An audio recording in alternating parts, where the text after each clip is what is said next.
Okey, nampaknya kacang panjang yang untuk saya buat benih tu dah kering sangat ni kawan. So saya akan petik simpan dia. Okey, dan nak keluarkan biji benih dia kawan. Takut nanti lama-lama kena hujan ni rosak pula kawan. So saya dah boleh mulakan season yang seterusnya. Okey. Sekarang nak keluarkan biji benih dia kawan.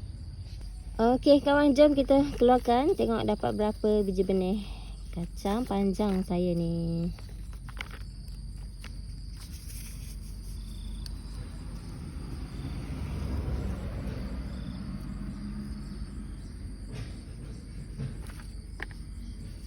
Satu, dua, tiga.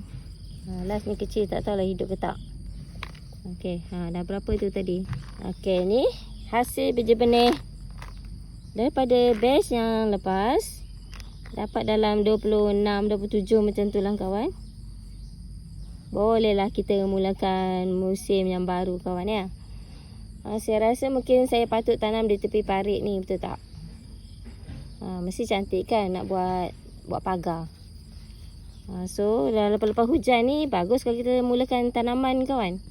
Di celah-celah pokok nanas ni saya boleh tanam juga kan, betul tak? Mesti cantik nanti. Dan boleh buat pagar juga. Alhamdulillah, subhanallah, terbaik.